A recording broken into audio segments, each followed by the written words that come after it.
अगर आप बीपी को अभी तक हल्के में ले रहे हैं तो यह आपकी बड़ी भूल हो सकती है।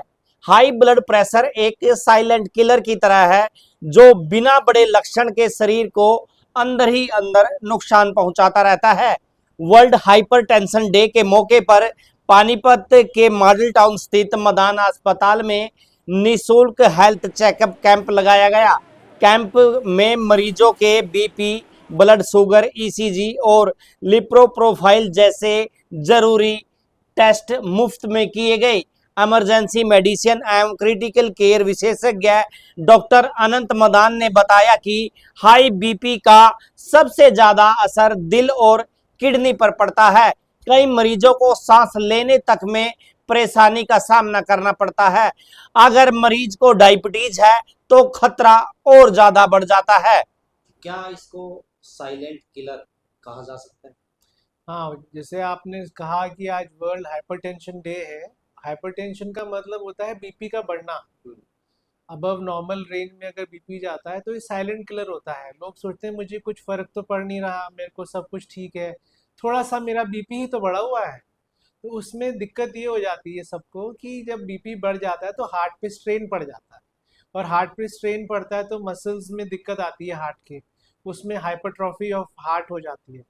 तो वो पंप नहीं करता हार्ट ठीक से, और जब पंप ठीक से नहीं करेगा तो पेशेंट को सांस चढ़ना शुरू हो जाएगा। और जब ब्लड ब्लड प्रेशर किडनीज को भी अफेक्ट करता है, आंखों को भी अफेक्ट करता है, तो उसमें कई तरह की बीमारियां हो सकती हैं। और किसी को साथ में डायबिटीज़ है, डायबिटीज़ और हाई ब्लड प्रेशर मिलके और भी दिक्कत कर सकते हैं। तो ये जो कैंप आज हमने लगाया है वर्ल्ड हाइपरटेंशन डे पे, ये पूरी अवेयरनेस फैलाने के लिए है लोगों को। जो लोग घर में रहते हैं, इलाज नहीं कराते, कभी चेक नहीं कराते, इसी बहाने से वो हॉस्पिटल आके अपने जांच करवा सकते हैं। अगर कोई चीज़ है तो उनको पता लग सकता है कि हमारे अंदर ये कमी है और इसको हम ठीक कर लें। ये मेन। युवाओं में ये बीमारी अक्सर देख रेख जो है, क्या खान पान होना चाहिए इसमें? आजकल दो तरह के लोग हैं। एक तो बहुत ही हेल्दी हैं जो जिम जाएंगे, अलग तरह का डिफाइंड प्रोटीन अपने बॉडी में लेके जाएंगे। कुछ लोग हैं जो बिल्कुल ही, मैं कहूँगा, केयरलेस हैं, जिनको कोई फर्क नहीं पड़ता कि हम क्या खा रहे हैं क्या नहीं खा रहे हैं। उनमें ये ज़्यादा आती है जिनका वेट गेन हो जाता है, जिनका बीएमआई बढ़ जाता है, और जिनमें ओबेसिटी, जो मोटापा है, वो बहुत बढ़ जाता है अर्ली एज में। मैं कहूँगा 25 की एज में, 30 की एज में अगर ओवरवेट हो गए तो लिवर के ऊपर काफ़ी भार पड़ेगा, पेनक्रियास पे काफ़ी भार पड़ेगा, और हार्ट पे काफ़ी दिक्कत हो जाती है, कोलेस्ट्रॉल बढ़ जाता है। जैसे आज हम लिपिड प्रोफाइल, ब्लड शुगर और ईसीजी फ्री कर रहे हैं, उसमें यही चीज़ों की स्कैनिंग हो जाएगी कि कोई चीज़ की अगर प्रॉब्लम है तो वो सामने सामने डिटेक्ट हो जाएगी। तो युवाओं में दो तरह के लोग हैं। कुछ लोग बहुत हेल्थ कॉन्शियस हैं, जो इंडिया में 30% लोग हैं, और 70% थोड़े इग्नोरेंट हैं कि अभी तो कोई फर्क नहीं पड़ता, अभी तो मैं जवान हूँ, अभी तो मेरी उम्र कुछ खास हुई नहीं, तो थोड़ी बहुत बदतमीजी तो चलती है। तो उसमें डिसिप्लिन नहीं रहता लोगों के खान पान। तो इसमें मेन चीज़ जो मैं बोलूँगा, जो मेन स्ट्रेस है, जो लोग एक्सरसाइज करते हैं वो रेगुलरली करें, और जो दूध का सेवन है उसमें उबाल के मलाई उतार के अलग करके उस दूध का सेवन करें, मलाई ज़्यादा ना लें। कोई भी तेल खाने में अच्छा नहीं होता बनाने के लिए, और अगर कोई तेल यूज़ करना भी है तो ऑलिव ऑयल काफ़ी अच्छा होता है, मस्टर्ड ऑयल काफ़ी अच्छा है, लेकिन उसकी कुछ बूंदों से ही सब्जी बने।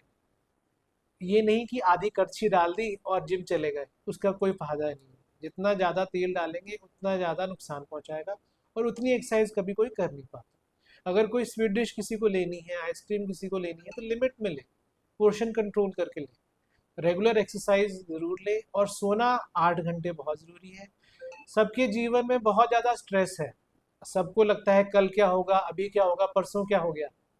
उसके लिए मेडिटेशन, जो भी जिसको करना है, कोई मेडिटेशन सेंटर ज्वाइन करके, योगा ज्वाइन करके, यूट्यूब पे सुविधा है, 15 मिनट 10 मिनट पूरे दिमाग को खाली कर लें कि मुझे कुछ भी प्रॉब्लम नहीं है, अभी मेरे को शांति से अपना 15 मिनट बिताने हैं। डीप ब्रीदिंग एक्सरसाइजेस, तो ये 4-5 चीज़ें हैं: एक्सरसाइज, डाइट, 8 घंटे सोना, और स्ट्रेस फ्री माइंड रखना। ये चीज़ें ज़रूरी। कैंप में पहुंचे लोगों ने भी दिल खोलकर इस कैंप की और डॉक्टरों द्वारा दी गई सेवाओं की दिल खोलकर तारीफ की। जो लिखा था बिल्कुल 100% वो सारी फैसिलिटीज़ मिल गई हैं। डॉक्टर साहब भी बहुत ही अच्छे हैं, बड़े अच्छे से अटेंड करते हैं। कैंप वाला यहाँ कोई सिस्टम नहीं था कि जैसे कि यहाँ फ्री में है तो खाली नाम नाम हो रहा है, ऐसा कुछ नहीं था। 100% हमें सेटिस्फेक्शन मिली है। Thank you so much. Doctor साहब ने बड़ी अपनी चेतना के साथ हर एक पेशेंट को चेक किया।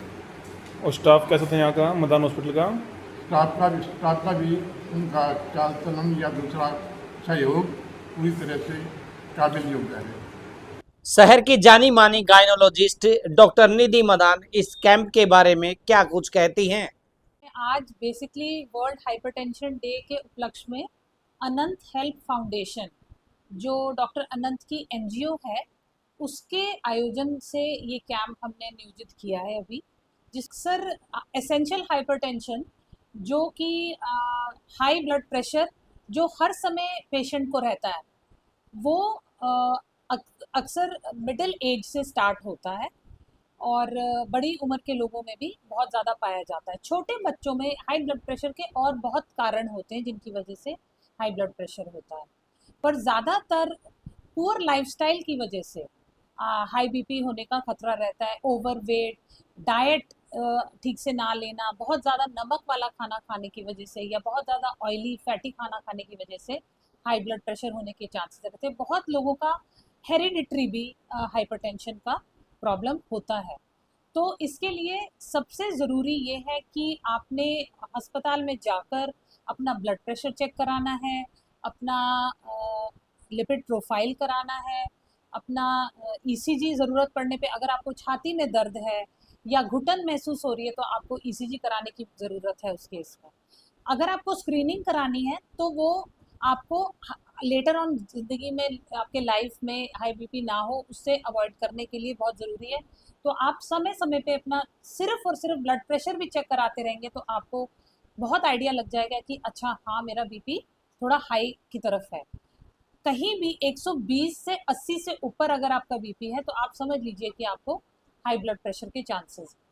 सभी तरह के हाइपरटेंशन या कार्डियक कंडीशंस या ब्लड शुगर, डायबिटीज़ की कंडीशंस के लिए व्यायाम और वॉकिंग जो है बहुत ही ज़्यादा लाभदायक सिद्ध होती है, ज़रूर करनी चाहिए। डाइट का पूरा ध्यान रखना चाहिए, कम से कम मीठा, ऑयली खाना कम से कम ना ही खाया जाए तो अच्छा है, और कम नमक का खाना खाना चाहिए। मैं बस यही कहूँगी कि सबको सूक्ष्म तरीके से खाना खाना चाहिए, अच्छा घर का बना खाना खाना चाहिए, रोज़ व्यायाम करना चाहिए और फैमिली में समय बिताना चाहिए आपस में, और ज़्यादातर खुश रहने की कोशिश करनी चाहिए, वो सबसे ज़रूरी है एक अच्छी हेल्थ के लिए, ये है। और तो अगर आप भी अपनी भाग दौड़ भरी जिंदगी में सेहत को नजरअंदाज कर रहे हैं तो अब सतर्क हो जाइए। समय रहते बीपी की जांच कराएं और सही जीवन शैली अपनाकर कई गंभीर बीमारियों से बचें। मैं सलीम नमस्कार भारत से अब आपसे विदा लेता हूं। नमस्कार, जय हिंद।